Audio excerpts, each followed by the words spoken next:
হাসপাতালে চলে এলাম অ্যাবর্শন করার জন্য। একটা কথা আছে না, রাখে আল্লাহ মারে কে। মানে অনেকটা মানসিক ট্রমার মধ্যে ছিলাম, অনেকটা অশান্তির মধ্যে ছিলাম। মানে আমি যে কী অবস্থার মধ্যে ছিলাম সেটা আমি একমাত্র জানি। একটা কমেন্টসে আমি খুব কষ্ট পেয়েছি, আবার খুব হাসিও পেয়েছে। যদি এটা মনে হয় মানুষের কাছে যে ভিউ বানানোর জন্য, হ্যাঁ আমি ভিউ বানানোর জন্য করছি। আমি না বুঝছো খুব রেগে গিয়েছিলাম। এটা কি বলে? আমি টেস্ট করলাম পজিটিভ আসছে, কিন্তু এখানে বলতেছে যে কোনো কিছুই দেখা যায়নি। মানে বাচ্চা থলিতে আসেই নাই। মানে আমার গর্ভে কোনো বাচ্চা দেখা যায়নি। এটা আল্ট্রাসোনোগ্রামের রিপোর্টে লেখা আছে। তো মনের বিশ্বাসটাই হচ্ছে বড় কথা, ঠিক আছে? কে কি বললো না বললো সেগুলো ভেবে কষ্ট পাওয়ার কোনো কারণ নেই।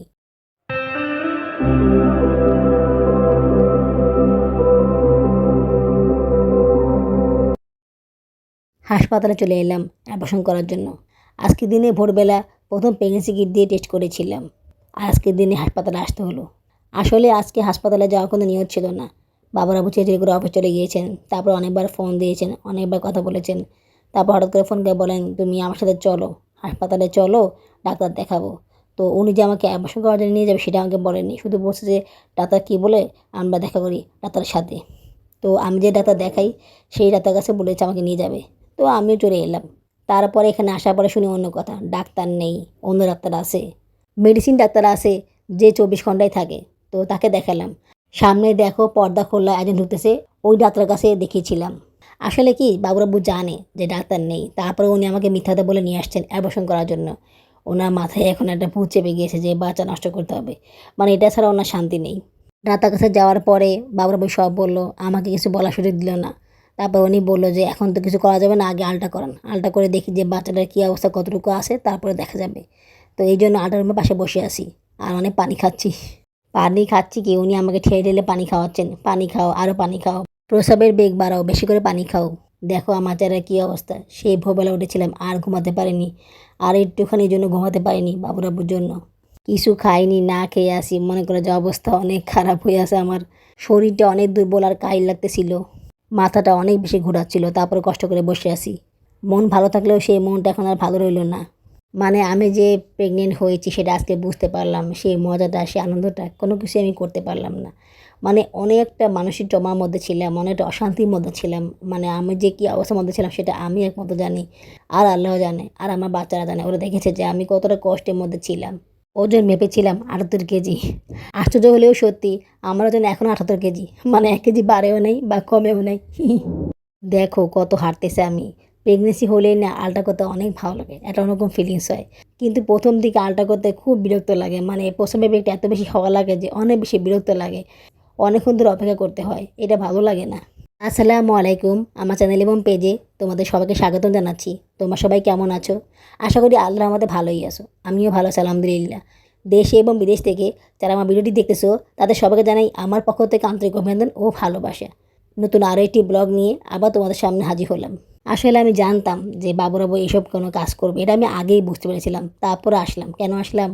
আসলে আমারও খুব জানার ইচ্ছা ছিল যে আলট্রা করে বেবির সম্পূর্ণটুকু আসে কি না, বা বাবুরাবুর মনে কী আছে সেটাও আমার দেখা ইচ্ছা ছিল। আসলে কি উনি মন থেকে এটা চান, এই জন্যই আসছিলাম আর কি। আমি না চাইলে তো আর উনি আমাকে জোর করে ওষুধ খাওয়াতে পারবেন না।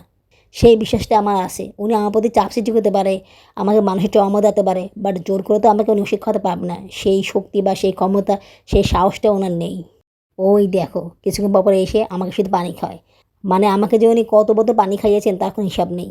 আরে বাবা, পানি খাওয়ার পর তো একটু অপেক্ষা করতে হয়, প্রস্রাবের বেগ বাড়াতে হয়, সেই সময়টা তো দিতে হয়। কিন্তু উনি সেই সময়টা আমাকে দিচ্ছেন না, বারবার শুধু পানি খাওয়াচ্ছেন আমাকে। আর পানি খেয়ে খেয়ে আমার অবস্থা অনেক খারাপ হয়ে যাচ্ছে। আপুরা তোমরা কি লাইক করেছো, নাকি এখনও চুপটি করে বসে আমার ভিডিওটি দেখতেছো লাইক করনি? প্লিজ আপুরা একটা লাইক করে দিও। লাইক করে দিলে কাজটা অবশ্য অনেকগুণ বেড়ে যায়। আর যদি খুব বেশি ভালো লেগে থাকে তাহলে আমার এই ছোট চ্যানেল সাবস্ক্রাইব করে আমাকে আপন করে নিও। ভিডিওটি সম্পূর্ণ দেখার পরে একটা কমেন্টস করে দিও। তোমাদের একটা কমেন্টস আমাকে কাজ করার জন্য অনেক বেশি অনুপ্রাণিত করে। তাই অবশ্যই অবশ্যই অবশ্যই কমেন্টস করবে। কমেন্টস করতে ভুলে যেও না কিন্তু। গত ব্লগে সবাই খুব সুন্দর কমেন্টস করেছে, তার আগের ব্লগেও সবাই অনেক সুন্দর কমেন্টস করেছে। আপুরা তোমাদের সবাইকে অনেক বেশি ধন্যবাদ জানাচ্ছি। তোমরা সবাই আমাকে অনেক সাপোর্ট করেছো, এখনও করতেছো। তার জন্য তোমাদেরকে অনেক অনেক থ্যাঙ্কস। আসলে থ্যাঙ্কস বলে তোমাদেরকে আমি ছোটো করবো না। তোমাদের জন্য আমার মন থেকে অনেক বেশি দোয়া রইল। আল্লাহ পাক যেন তোমাদের মনের সকল ইচ্ছা পূরণ করে দেয়, তোমাদের সন্তানকে ভালো রাখে এবং তোমাদেরকেও ভালো রাখে, সেই দোয়া সবসময় করি। একটা কমেন্টসে আমি খুব কষ্ট পেয়েছি, আবার খুব হাসিও পেয়েছে। সেই কমেন্টসটা করেছেন বিশ্বজিৎ কুমার রয় 8890 এই জিমেল আইডি থেকে। ওনাকে আমি ছেলে বলবো নাকি মেয়ে বলবো, তবে আমার কাছে মনে হচ্ছে উনি ছেলে, মেয়ে না। কারণ কোনো মেয়ে হলে এরকম কমেন্টস করতে পারে না। আজকের কমেন্ট না, উনি আগেও এরকম নেগেটিভ কমেন্টস করতো, অনেকগুলোই কমেন্টস করেছে, আমি সেগুলোকে পাত্তা দিইনি, তবে আমি উত্তর দিয়েছি। যারা নেগেটিভ কমেন্টস করে না, ওরা শুধু কমেন্টসটা করে চলে যায়, কিন্তু এরপরে আর কোনো রিপ্লাই কোনো দেয় না। আমি কোনো রিপ্লাই দিলেও সেটা রিপ্লাই ওরা দেয় না, সেই সাহসটা ওদের নেই। কী বলেছে কমেন্টসে, সামনে আরও আশা করা যাচ্ছে, ফার্ম বাড়বে, ভিউ বাড়বে। বাহ, কী সুন্দর কথা। মানে আমি পঞ্চম বাচ্চা নিচ্ছি ভিউ বাড়ানোর জন্য, ফার্ম বাড়ানোর জন্য, নিজের জীবনের উপর ঝুঁকি নিয়ে। দেখো আপুরা, আমি কিন্তু মরতেও পারি, বলা যায় না, আমার সিলেটা ফেলেও যেতে পারে। আমাকে অনেক ধরনের ভয় দেখানো হয়েছে, বাবুর আব্বু কর্তৃক অনেক ধরনের অনেক কিছু বলা হয়েছে। তারপর কিন্তু আমি বাচ্চা নষ্ট করার জন্য চিন্তা ভাবনা মনের ভিতরে রাখি নাই। যদি আমি ভিউ কামাতে চাইতাম তাহলে আমি অনেক কিছু করতে পারতাম। আমি চ্যানেলে অনেক ধরনের ভিডিও আপলোড করতে পারতাম, যেগুলো করলে ভিউজ বাড়ে। এরকম কিন্তু অনেক ভিডিও আছে, মানুষ ছাড়তেছে, প্লিজ ফলো করেন, এটা করেন, সেটা করেন, অনেক কিছু। আমার কাছে কিন্তু টাকা পয়সা ছিল না তা না, ছিল। আমি টাকা পয়সা দিয়ে আমার নিজের জিনিসটা না কিনে আমি ভিউ পাওয়ার জন্য ওগুলো কিনতাম, দেখাইতাম। আমি কিন্তু সেগুলো করি নেই। ম্যাক্সিমাম ভিডিওতেই থাম্বনেইলে রঙ্গমঞ্চকে লেখা, কত লেখা দেয় থাম্বনেইলের ভিতরে, বাইরে থাম্বনেইলে দেয় একটা, ভিতরে দেয় আরেকটা। এরকম অনেকেই করে, অনেক মিথ্যা কথা অনেক কিছু বলে, বাট আমি সেগুলো কিছুই করি না। আমি যা বলি সত্যি বলি। হ্যাঁ, আমি কমসি করছি, এটা সত্যি কথা। যদি এটা মনে হয় মানুষের কাছে যে ভিউ বানানোর জন্য, হ্যাঁ আমি ভিউ বানানোর জন্য করছি। অ্যাটলিস্ট মিথ্যা তো বলি নাই, কাউকে ঠকাই তো নাই। যদি এই কাজটা করে আমার যদি ভিউ বাড়ে, আমি যদি কিছু টাকা পয়সা পাই, কার কী ক্ষতিটা হবে? যদি মানুষ আমাকে ভালোবেসে, আমার ভিডিও রিচ বাড়ায়, আমার ভিডিও ভিউজ বাড়ে, সেই ভালোবাসার প্রতিদানে আমি যদি কিছু টাকা পাই, সেই টাকা দিয়ে আমি যদি আমার বাচ্চাদের খাওয়াই, আমার নিজের উন্নতি করি, আমার নিজের চিকিৎসা করাই, বা আমাদের সংসার উন্নতি করি, সেখানে ক্ষতি কাদের? লাভটা তো আমারই হবে না, লাভটা তো আমার ফ্যামিলিরই হবে। তো অন্যদের কী সমস্যা আমি বুঝলাম না। আমার যদি ভিউজ বাড়ে, এতে উপকার তো আমারই হবে। তোমরাও খুশি হবে না যে না আপু ভিউজ পাচ্ছে, আপুর উপকার হয়েছে? এটা কি তোমরাও খুশি হবে না? যারা আমাকে ভালোবাসে, যারা আমার ভিডিও দেখে, ওরা তো সবাই খুশি হবে। কিন্তু আসলে ওই লোকটা জ্বলতেছে, তার হিংসা হচ্ছে, বুঝছো? তার মনে হচ্ছে যে আমি অনেক ভিউজ বাড়াই ফেলবো, বা আমি অনেক বড় ইউটিউবার হয়ে যাবো, বা এরকম কোনো কিছু তার কাছে মনে হচ্ছে, বা এটা খুব ভালো ফর্মুলা। তো তোমরাও করো, সমস্যা নেই। যদি সে ছেলে হয়, তুমি তোমার বউকে দিয়ে চ্যানেল খুলাও, চ্যানেল খুলে তাকে দিয়ে ভিডিও বানাও, তাকে দিয়ে বাচ্চা পয়দা করাও, সেটা ভিউজ বাড়াও। কে না করছে? কেউ না করছে? দেখো আলট্রা রিপোর্টে কী লেখা আসছে, যে জরায়ু ঠিক সেটির বেশি পুরু আছে, বাট এখানে কোনো কিছু দেখা যায়নি, মানে আমার গর্ভে কোনো বাচ্চা দেখা যায়নি। এইটা আল্ট্রাসোনোগ্রামের রিপোর্টে লেখা আছে। এই দেখো আল্ট্রাসোনোগ্রামের স্ক্যানিং রিপোর্টটাও আছে, এখানে কালারিং সাদা কালার দুইটাই আছে। দেখো কোনো জায়গায় নাকি গর্ভে বেবি নেই। আসলে কি তাই? আমি কি কনসিভ করিনি? প্রেগনেন্সি কিটটা কি মিথ্যা ছিল? না, মিথ্যা ছিল না। এখন তোমাদেরকে আসল ঘটনাটা বলি, আল্লাহ পাকে কী কারিশমা সেটা তোমাদেরকে বলি। তোমরা তো দেখলাই যে আমি আল্ট্রাসাউন্ড করার জন্য বসেছিলাম। তো যখন ওদের সবগুলো আল্ট্রাসাউন্ড করা হয়ে গেছে, তখন আমাকে ডাক দিল। আমি বললাম পেশাবের বেগ তো আছে, আর একটু লাগবে। বলছে না সমস্যা নাই, প্রস্রাবের বেগ থাকলেই হবে। আমি না একটু অবাক হয়ে গেলাম, কারণ প্রস্রাবের বেগ বেশি না আসলে তো আল্ট্রাসাউন্ড রিপোর্টে সেটা দেখা যায় না। কিন্তু ওরা মনে করে যে জোরপূর্বক আমাকে নিয়ে গেল। আমার যে প্রস্রাবের বেগ ছিল না তা না, বাট খুব বেশি বেগ হওয়া লাগে, মানে অনেক খারাপ অবস্থা হওয়া লাগে, মোটামুটি হওয়া লাগে, তাহলে ভালোভাবে দেখা যায়। তো ওটা ছিল না আর কি। তো আমাকে ভিতরে ঢুকালো, আল্ট্রাসোনোগ্রাম করালো। আমি বললাম ভিতরে কি বেবি আছে? বলছে না আপনার তো বেবি দেখা যায় না। আমি বললাম আমি তো টেস্ট করেছি, টেস্টে তো পজিটিভ আসছে। বলছে না বেবি এখনও আসেনি, আপনি একটা কাজ করেন, ল্যাব টেস্ট করান। আমি না বুঝছো খুব রেগে গিয়েছিলাম, এটা কি বলে? আমি টেস্ট করলাম, পজিটিভ আসছে। তাছাড়া এরকম তো আমি আগেও করেছিলাম। জার্নির সময় তো আমি 1 মাস হওয়ার পরে আল্ট্রাসোনোগ্রাম করেছিলাম, তখন তো রিপোর্টে ধরা পড়েছিল, বলেছিল কিছুটা দেখা যায়, ইমপ্রেশন দেখা দিয়েছিল। 2 সপ্তাহ পরে আবার বলেছিল আল্ট্রা করতে। কিন্তু এখানে বলতেছে যে কোনো কিছুই দেখা যায়নি, মানে বাচ্চা থরিতে আসেই নাই। মানে এইভাবে এই কথাটা কীভাবে বললো আমি বুঝতে পারলাম না। যাই হোক, আমার হাজব্যান্ড খুব আশায় ছিল যে যদি বাচ্চা দেখা যায় তাহলে উনি ইমিডিয়েটলি মেডিসিন ডাক্তারের কাছে যাবেন এবং তাকে বলে ওষুধ নিয়ে নেবেন। সেই ওষুধটা আমাকে জোর করে হলেও খাওয়াবেন বাচ্চা নষ্ট করার জন্য। আর আমারও তার ওষুধটা খাওয়া ছাড়া কোনো উপায় থাকতো না, যেহেতু বাচ্চার রুহ আসে নাই, তো রুহ আসার আগে তো এটা করাই যায়। তো সেটা উনি আমাকে দিয়ে করাতে পারতো জোর করে হলেও। তো উনি রিপোর্টটা নিয়ে মেডিসিন ডাক্তার কাছে গেল। উনি বললো এখন তো আমরা কিছু করতে পারবো না, যেহেতু বাচ্চা আসেনি, আমরা তো শিওর না। তারপর উনি জোর করেছিল যে ওষুধ দেওয়ার জন্য। বলছে আমরা কীভাবে আপনাকে ওষুধ দিব বাচ্চা নষ্ট করার? আমরা তো শিওরই না যে বাচ্চা আসছে কি না আসছে। এখন যদি ওষুধ দিই তাহলে হিতে বিপদ হতে পারে, ওনার সমস্যা হতে পারে। যেহেতু বাচ্চা গর্ভে আসছে কি না শিওর না, সেহেতু আপনারা এখন মেলামেশা করবেন না, বা ওইভাবে করে পড়াশুনো ইউজ করে মেলামেশা করবেন। 2 সপ্তাহ পরে আবার একটা আলাদা করে নিয়ে আসবেন, তখন একটা ব্যবস্থা নেওয়া যাবে। কিন্তু এখন এই মুহূর্তে কোনো ব্যবস্থা নেওয়া সম্ভব না। এইটা শোনার পরে তো আমি হাফ ছেড়ে বাঁচলাম। মনে করো যে মনে মনে আমি অনেক শান্তি পেলাম। আমি তো জানি যে আমার গর্ভে বাচ্চা আছে, আমি তো জানি যে সমস্যাটা কোথায়। তো বাবুর আব্বু তো প্রচুর খ্যাপা, উনি বলতেছে আমি নাকি 18 মে রাতাকে বলেছিলাম মিথ্যা রিপোর্ট দিতে। আচ্ছা আমি বললে উনি মিথ্যা বলবে কেন? আমি তো ওদেরকে কোনো ঘুষ দিই না যে ওরা মিথ্যা বলবে। তাছাড়া ওরা কখনোই বাচ্চা জেন্ডার বলে না। আমি শত চেষ্টা করেও শত জিজ্ঞেস করেও সেটা জানতে পারিনি।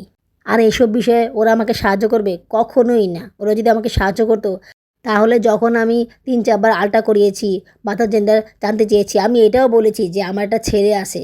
আপনি বলেন আমার কোন বাচ্চা হবে, সমস্যা নেই। তারপরও ওনারা আমাকে বলেনি যে বাচ্চাটা ছেলে নাকি মেয়ে। বারবার বলার পরও বলেনি ওরা আমাকে। এইজন্যই তো আমাকে ইবনে সিনায় আল্ট্রা করাতে হয়েছিল লাস্টবার, এবং তখন আমি জানতেও পেরেছিলাম যে আমার বাচ্চা ছেলে না মেয়ে। ইবনে সিনায় আমি আল্ট্রা করলে সঠিক বিষয়টা জানতে পারি, যেটা এই হাসপাতালে পাইনি কখনো। এই কারণেই বলেছিলাম আল্লাহর কারিশমা। যদি সেদিন ওই ঘটনাটা না ঘটতো তাহলে হয়তোবা বাচ্চাটা আমার রাখা হতো না, তাহলে হয়তোবা অনেক বড় কিছু হতে পারতো। তো সেটা হলো না। আল্লাহ পাক বুদ্ধি করে কাজটা করছে বলে এটা হয়েছে, যদিও এটা ঠিক হয়নি, কিন্তু এটা হইছে। এটা হওয়ার কারণে কিন্তু আমি বেঁচে গেলাম। যদি সেদিন ওই ঘটনাটা না হইতো, যদি নার্সরা আমাকে এত আগে না ডাকতো, যদি একটা বেশি থাকতো, তাহলে হয়তোবা ওরা দেখতো যে কিছু একটা আছে, আর তখনই ওরা সে অনুযায়ী রিপোর্ট দিত।